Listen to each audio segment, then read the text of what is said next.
Sur le vol du retour, la commandante de bord Bettina, en tête de sa formation, sentit ses poils se hérisser à la vue de l'apicultrice qui s'activait devant sa ruche.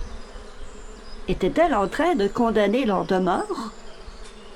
La reine-mère les aurait-elle abandonnés? Elle pouvait tout endurer, sauf revivre les affres de l'itinérance. Les pensées se bousculèrent dans sa tête, au point que son corps fut agité de quelques soubresauts. Elle reprit cependant rapidement le contrôle de son appareil. Lorsqu'elle fut assez près du rucher, elle poussa un soupir de soulagement. Le souvenir d'un épisode cauchemardesque lui avait fait redouter le pire, alors que, dans les faits, l'apicultrice s'affairait à agrandir leur ruche, et non à la condamner. Elle fit signe aux butineuses de se poser sur le bouleau blanc le temps des travaux. Les abeilles profitèrent pleinement de cette halte imprévue, tandis que Bettina, seule sur son chicot, se remémorait ce moment de bascule qui lui avait fait perdre sa belle naïveté. Sous les bons soins de M. Tremblay, elle avait vécu paisiblement la première partie de sa vie. Ce n'est que lorsque le rucher était passé des mains du vieil homme à un dénommé Lisotte que sa vie avait sombré dans un cauchemar sans fin. Sous la gouverne de cet inconscient, elle s'était mise à douter de sa valeur d'abeille. Et pour cause. Du matin au soir, elle se faisait invectiver. Et où le miel? Les profiteuses! Travaillez! Et menacée d'expulsion.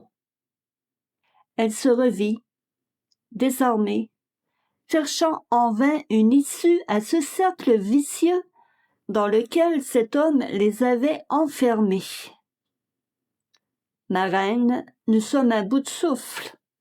Voilà 2 jours que nous n'avons rien mangé. S'était alarmée Bettina, qui travaillait à l'époque comme magasinière. Ça nous prend minimum 3 jours de vol pour atteindre les premières fleurs. 3 jours. Faut pas s'étonner que les butineuses bouffent en grande partie leur cargaison sur le vol du retour. Ce sont des êtres vivants, pas des machines. Même les avions ont besoin de carburant pour voler. S'était écriée la commandante Butterfly. Et en plus, cet imbécile a disposé les ruches en plein soleil. On crève de chaleur ici, avait renchéri la maître maçonne, dégoulinante de sueur. En désespoir de cause, les abeilles avaient fini par s'isoler dans leur habitation, n'en sortant plus que pour aller piller les ruches voisines.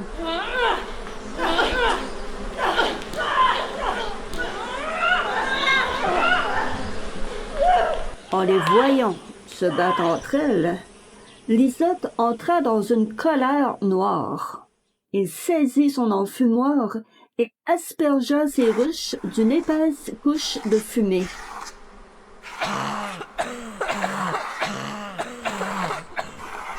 En un ultime geste de survie, les agents de sécurité, toutes ruches confondues, formèrent un immense essaim et se jetèrent en trombe sur la peau de cet homme qui ne portait qu'un bermuda et une camisole pour tout vêtement de protection. Son corps fut si boursouflé par les piqûres qu'il lui fallut plusieurs jours pour s'en remettre. Une fois rétabli, il retourna au rucher pour le réduire en cendres. Heureusement pour elle, les abeilles avaient déjà déserté les lieux. Après des mois d'errance, à la merci des intempéries, l'une de leurs éclaireuses avait finalement trouvé une ruche vacante dans un rucher apparemment bien entretenu. Avec la peur au ventre, sa communauté s'y était installée. partagée entre les lointains souvenirs heureux et les cicatrices encore béantes. Quoi qu'il advienne, elles décidèrent d'un commun accord de se montrer sous leur meilleur jour. Et à voir aujourd'hui le résultat, elles avaient certainement fait le bon choix. Au diable, ce Lisotte! Il ne méritait pas d'occuper ses pensées. Désormais, elle consacrerait son énergie à sa communauté, ainsi qu'à leur nouvelle apicultrice. Cette femme dévouée qui lui redonnait foi en l'humanité.